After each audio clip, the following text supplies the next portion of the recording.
Hi everyone. Now I'm going to give a talk on Pseudomonas aeruginosa, a bacterium that causes infections in human, mostly in hospitalized patients. Let's see the introduction. Pseudomonas aeruginosa is commonly found in soil and water and also in human beings. And this organism causes infection in blood, lungs or other parts of human body after surgery. This organism is said to be a multiple drug resistant pathogen because it shows resistance against most of the drugs. And this organism is said to cause nosocomial infection, that is hospital acquired infection. So we will see what are those hospital acquired infection. First one, the ventilator associated pneumonia.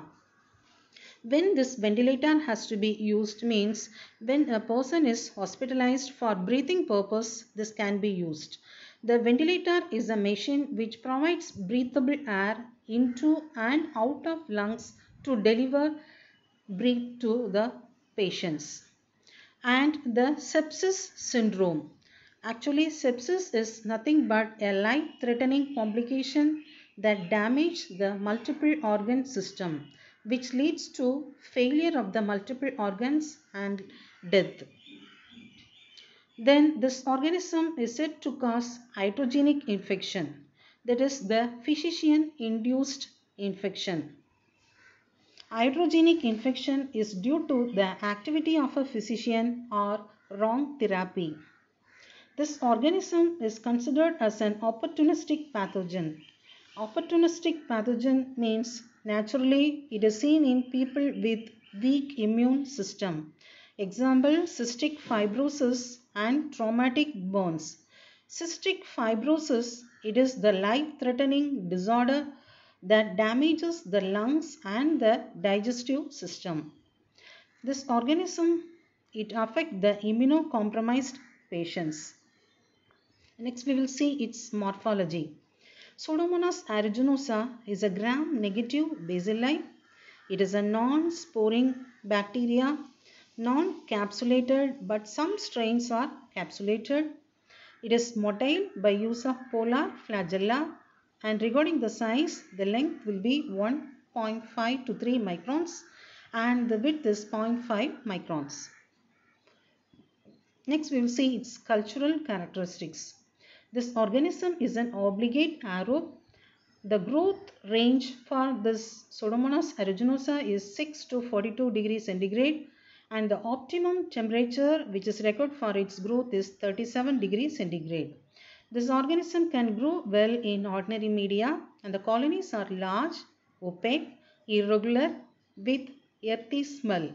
In broth, dense turbidity and formation of surface pellicle can be seen.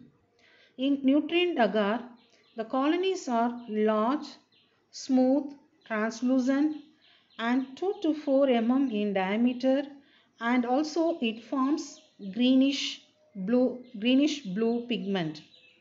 It produces grape-like odor.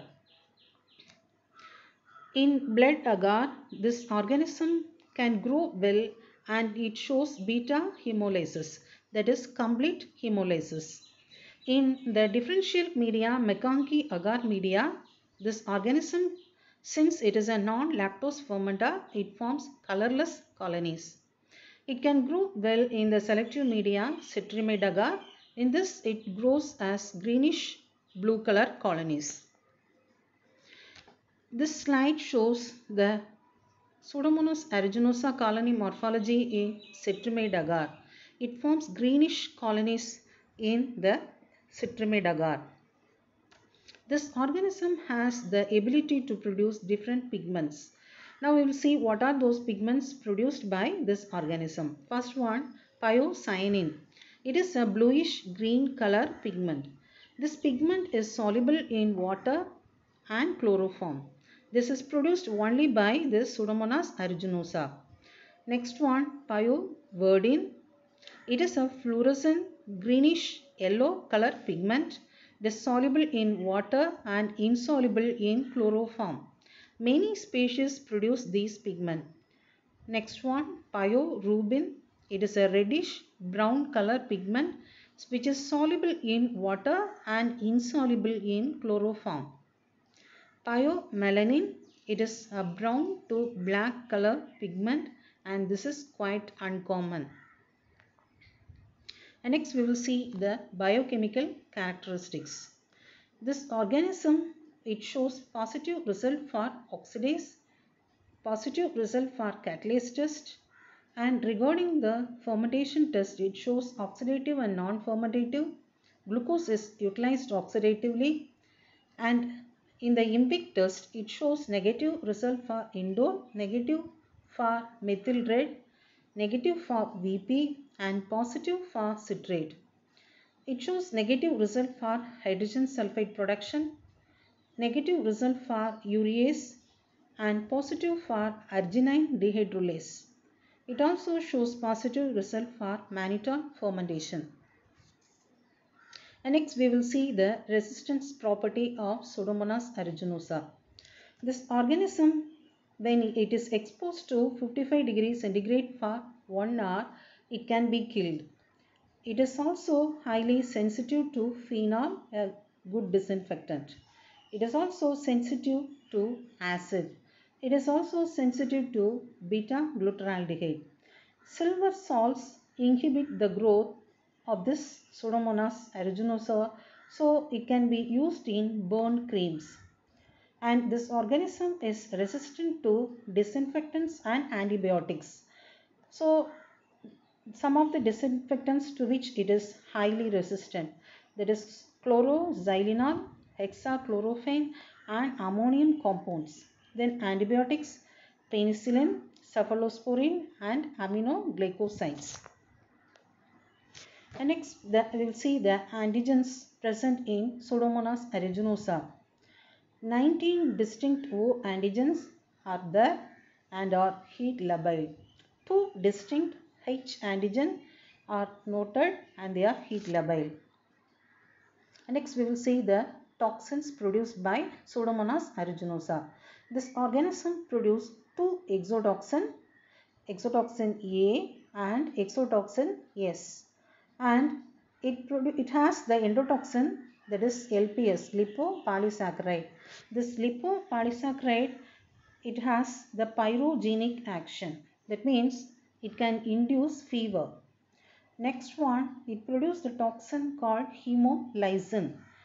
Hemolysin, the role of this toxin is to lyse RBC by disrupting the cell membrane. Then enterotoxin. Enterotoxin, this toxin can induce diarrheal disease in infected one. And next we will see the enzymes produced by Pseudomonas aeruginosa. It can produce many extracellular enzymes. Pyocyanin inhibit the mitochondrial enzymes and cause disruption of the ciliated nasal epithelium. This organism produces protease and lipase, and also it produces elastase, which is responsible for forming the hemorrhagic lesions in host.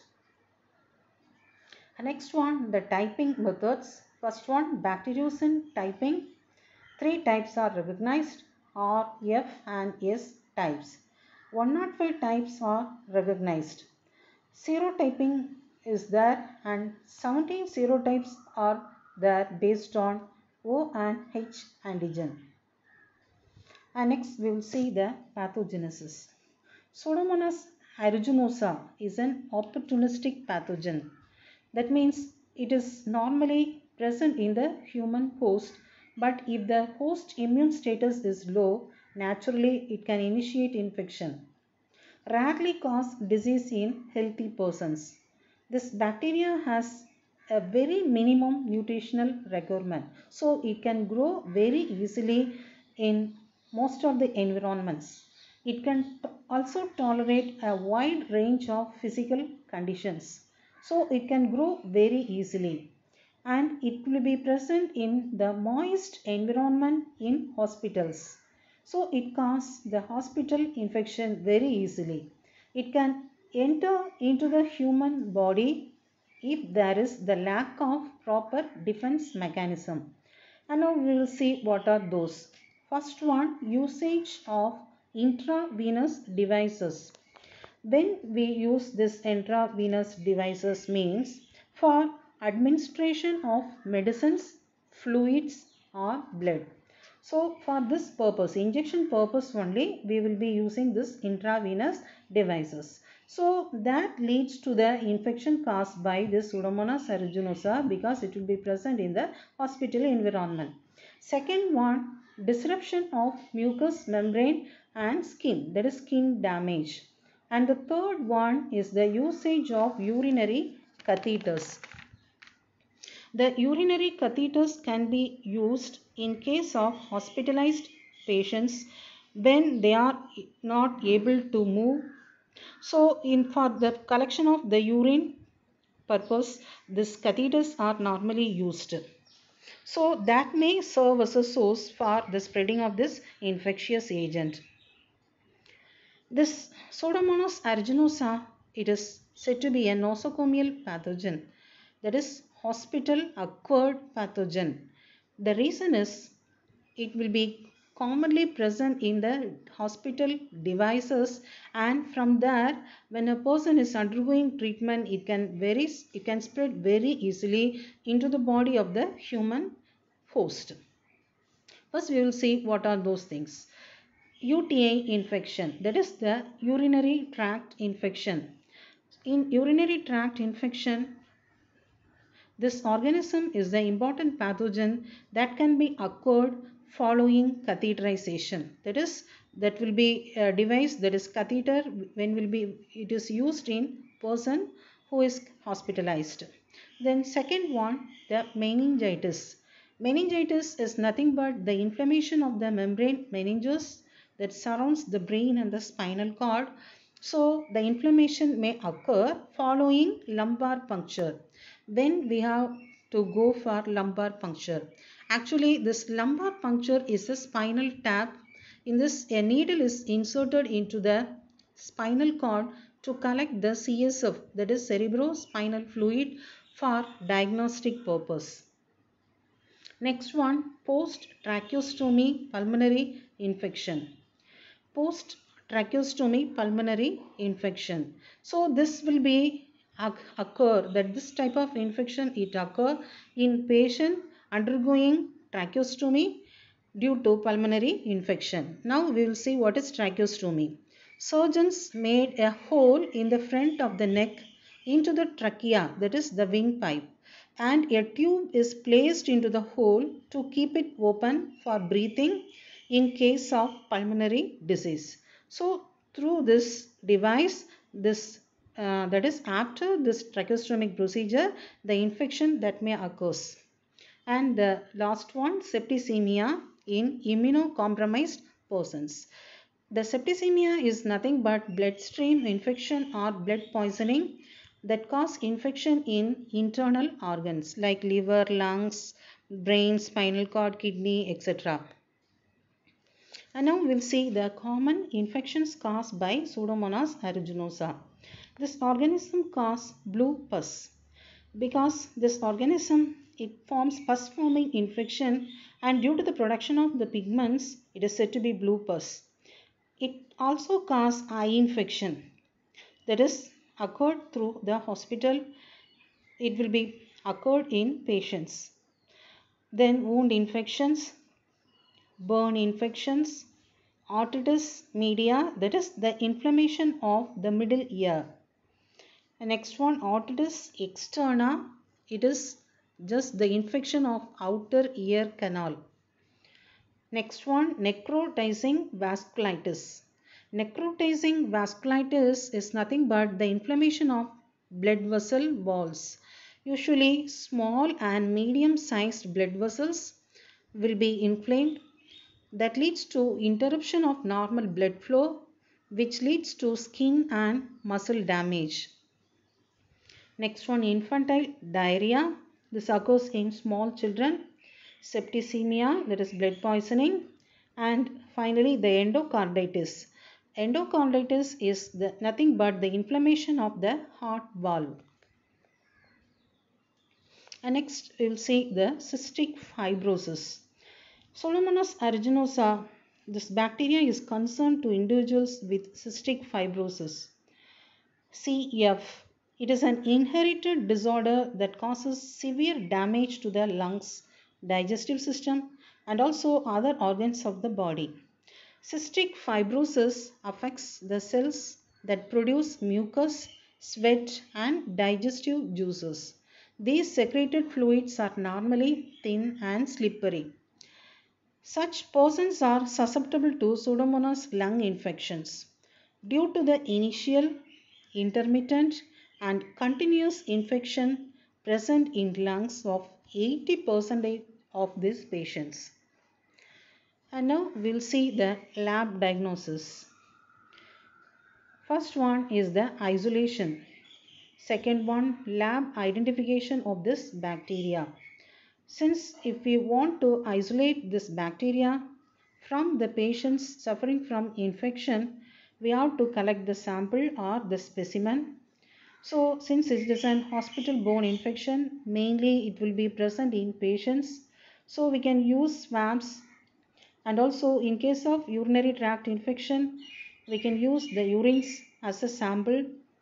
Then in case of pneumonia, we can use the sputum sample, and after collection of the sample, we have to plate it in media. In EMB agar, it can form colorless colonies. In blood agar, in enrichment media blood agar, it forms beta hemolytic colonies, that is complete hemolysis can be noticed. Then when we plate this in the specific media cetrimide agar, it forms either bluish green or yellowish green color colonies. So by plating this, we can identify the organism in media. The specimens transported immediately to the lab and inoculated in McConkey and blood agar. Usually the transportation has to be very quick, so the isolation procedure will be prompt. And this organism, it can grow in most of the media, that is the McConkey differential media, EMB agar media, blood agar media, and cetrimide agar media. Then in the biochemical test, while doing this biochemical test, this shows the result for oxidase test, catalase, citrate utilization, and oxidative fermentation. The isolates are subcultured onto two nutrient agar plates and incubated separately at 37 degrees C for pigment production and growth at 42 degrees centigrade. After doing this procedure based on the colony morphology and the observation of gram staining, that is gram negative rod, and the biochemical test results, that is oxidase positive, urease positive, citrate positive, and growth at 42 degrees centigrade, we can confirm this organism as the Pseudomonas aeruginosa. And next we will see its epidemiology, that is the mode of spreading. The patients in hospital are at risk. Since it is a hospital-borne pathogen, the persons which is hospitalized, they are at high risk. Infection spread through the hospital devices, that is the instruments that can be used for treatment, like ventilators, that is for breathing aid, catheters for collecting the urine, then wounds, open wounds or burn cases. So from there the infection will spread very easily, and it also spread to people in healthcare, spread from one person to another through contaminated hands, equipments or surface. And next we'll see the preventive measures. We have to take sufficient preventive measures to avoid the infection caused by Pseudomonas aeruginosa. So for this we can keep your hands clean and spreading germs that can cause the infection. By keeping the hands clean, we can avoid the spreading of germs. Washing hands with soap and water or alcohol-based hand sanitizer, particularly before and after caring for wounds or touching a medical device. So this is very crucial, so we can avoid the spreading of infection through the devices or through the people, that is the healthcare personals. Then cleaning the room daily. This is a very prerequisite to avoid the infection. And cleaning of patient's room and shared equipment to reduce the risk of spreading these germs to the patients. So by following this practice, we can avoid this. Thank you.